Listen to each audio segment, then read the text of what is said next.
Nous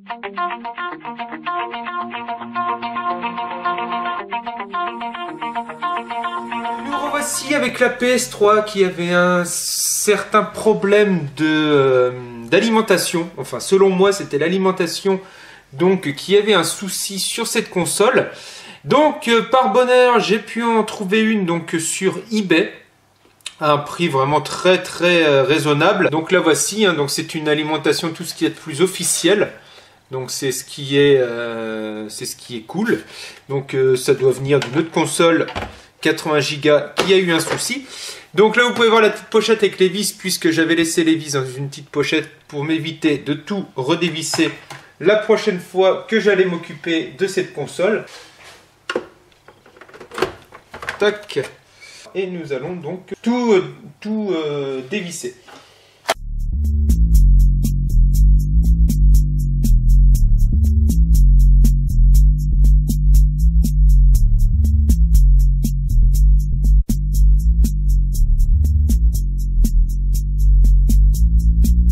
Donc ça, c'est l'ancien modèle.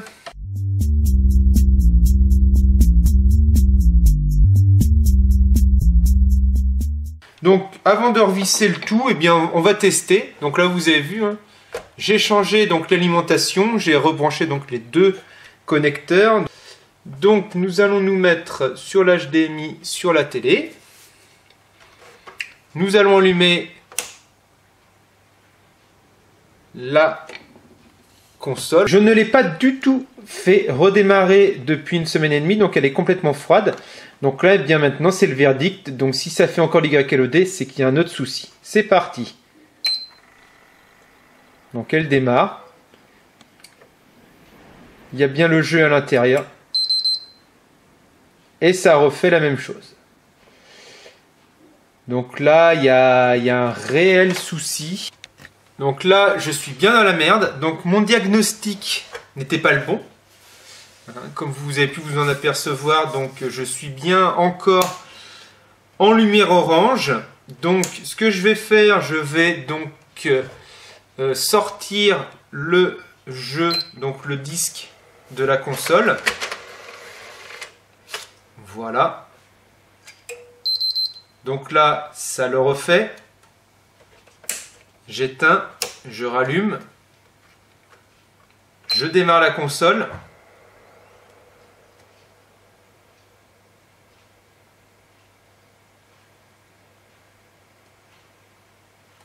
Voilà, donc là on peut se rendre compte que la console a démarré. Là vous ne le voyez pas. Voilà, donc nous sommes bien donc sur le menu de la PS3.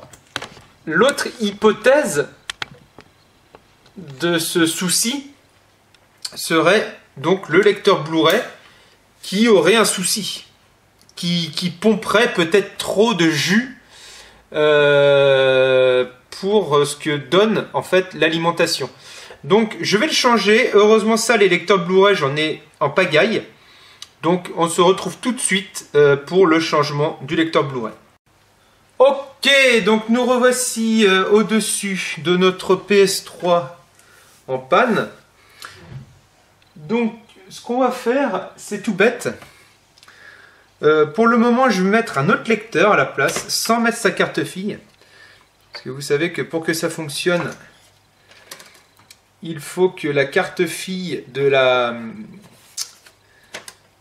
lecteur d'origine soit sur le lecteur qu'on va changer. Sinon, il n'y aura pas donc, comment dire, il n'y aura pas d'appairage, quoi. Ça ne sera pas appairé entre les deux cartes mères différentes. Ensuite, on le met comme ça, droit, et il y a juste à en ficher. Voilà. Donc ça c'est parfait.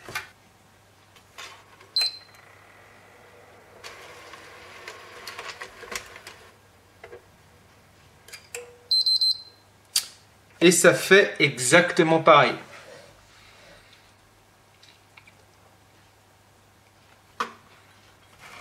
Donc là je suis un petit peu emmerdé quand même.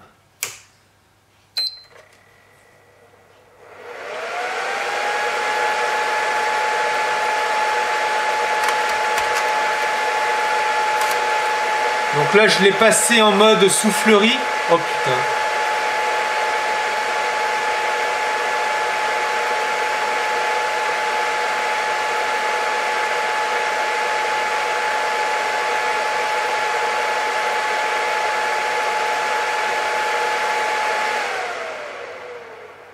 Voilà. Donc là, c'est assez rééteinte, ce qui est normal. Et donc là, je vais lui réinsérer un jeu. Nous revoici quelques jours plus tard et nous allons réessayer donc la console. Alors, vu qu'elle est froide, on va voir ce que ça fait. Donc, avec un nouveau lecteur Blu-ray, mais que je n'ai pas changé sa carte fille. Et donc, la nouvelle alimentation que j'avais mis donc la dernière fois. Donc, on va voir si ça fait encore un YLOD alors qu'elle est froide. C'est parti.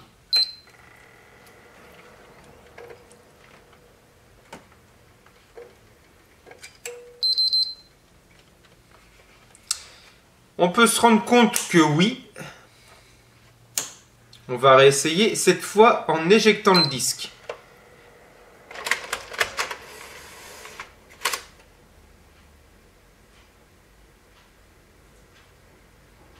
Et donc là, on peut se rendre compte que ça fonctionne.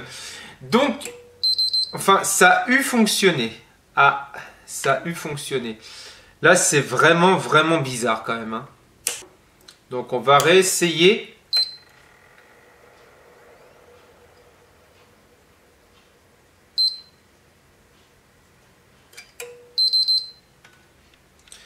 Parce que normalement, un vrai YLOD, on l'allume et ça fait directement la LED orange.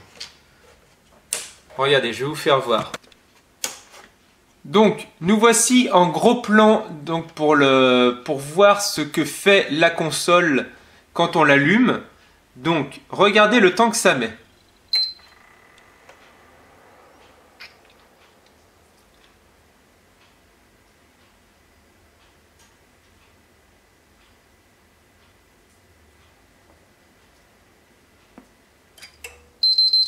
Voilà. Donc, ça met 14 secondes exactement avant de faire la panne de la LED orange au démarrage de la console. Alors qu'un vrai YLOD, je vais vous faire voir ce que ça fait. Nous voici maintenant avec une PS3 en YLOD, le vrai YLOD, c'est-à-dire le décollement des processeurs. Donc regardez quand je l'allume. Voilà. Vous voyez, la LED orange se fait aussitôt. Ça n'a même pas le temps de dire quoi que ce soit. Regardez. Voilà. Et elle s'éteint tout de suite. Et c'est pour ça que j'ai toujours pensé que la 80 Go donc de mon collègue n'avait pas un YLOD de processeur. Je vais faire une dernière chose, c'est-à-dire déconnecter la nappe IDE reliant la console, enfin reliant le lecteur à la carte mère.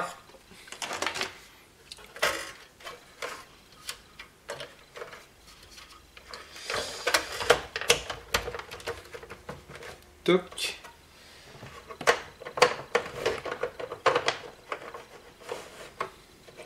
Je l'allume.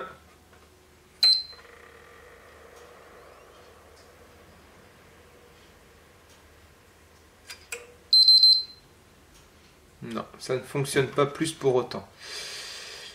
Bien. Donc là, je sèche un peu et surtout, je n'ai pas vraiment envie de tenter un reflow sur cette console. Là, je suis emmerdé. Je suis franchement emmerdé. Nous revoici pour les investigations de la panne sur la PS3 80 Go de mon collègue. Donc j'ai fait quelques tests en off et qui n'ont absolument rien donné. Mais à un moment, je me suis dit, et si, je vous dis bien, et si ça venait du disque dur, le fait qu'il y ait donc une lumière orange au démarrage de la console. Car oui, comme on l'a pu le constater, c'est pas réellement un YLOD tel qu'on le connaît, c'est-à-dire avec le entre guillemets décollement des processeurs, mais plutôt une autre panne, puisque quand c'est un YLOD du processeur, et bien dès qu'on allume, bim, ça tombe en orange. Alors que là, il y a quand même un temps d'initialisation avant que la console se mette en erreur. Donc de ce fait, je me suis dit, et pourquoi pas, ça viendrait des disques durs.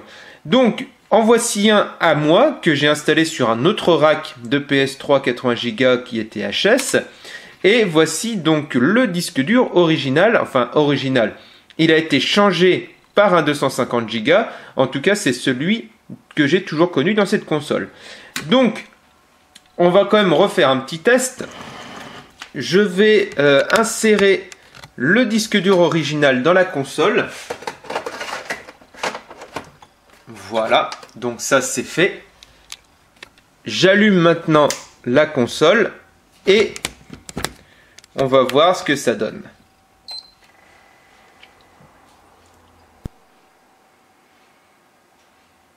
Donc ça s'initialise et voilà, ça s'est éteint. Bon, maintenant je redébranche tout. Nous allons mettre le disque dur qui n'appartient pas du tout à cette console. Donc j'allume. Alors je vous promets rien, hein, c'est la première fois que je teste. Hein. Et c'est parti.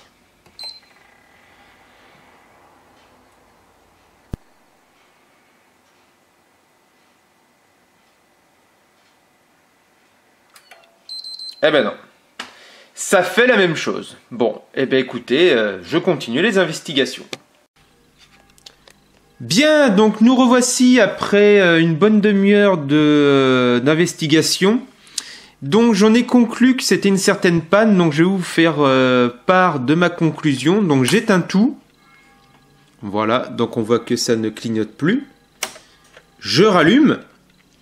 Ensuite, ce que je vais faire, je vais vouloir en fait, là vous voyez, je suis avec la connectique composite, donc la plus dégueulasse de la PS3, mais bon ça c'est pas grave. Et donc je vais vous faire voir, je vais vouloir comment accéder au menu Recovery. Donc il suffit de rester appuyé sur le bouton d'allumage en continu lors du premier allumage. Voilà, donc ça bip une fois. Voilà. Ensuite, en laissant appuyer toujours sur le bouton, ça met la console en veille. Et de là, il faut rappuyer encore sur le bouton d'allumage, tout en laissant appuyer. Laisser un bip et deux bips. Voilà. Et là, normalement, on rentre en recovery. Et dès que je veux y accéder, voilà, vous avez vu sur la télé, ça a voulu afficher une image et au même moment, j'ai eu un magnifique YLOD.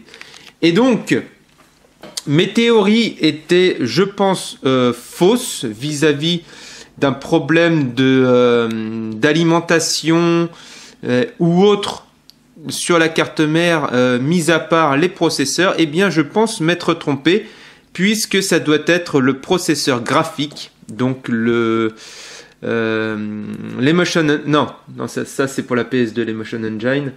Je sais plus comment il s'appelle, le processeur graphique. Bref, eh bien c'est lui qui déconne. Donc, eh bien nous allons faire un reflow. Alors, vu que c'est pour le collègue, donc je vais lui faire. Sauf que ça va refonctionner et ce que je ferai ensuite, c'est une sauvegarde donc de toutes ces données sur une autre console.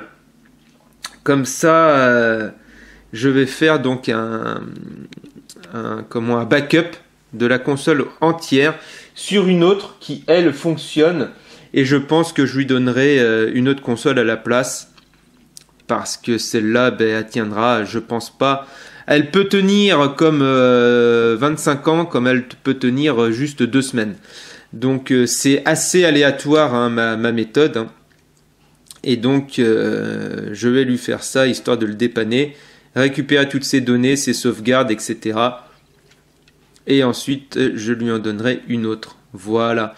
Donc je pense que ce sera la meilleure des solutions. Donc on se retrouve tout de suite pour la phase de reflow. A tout de suite.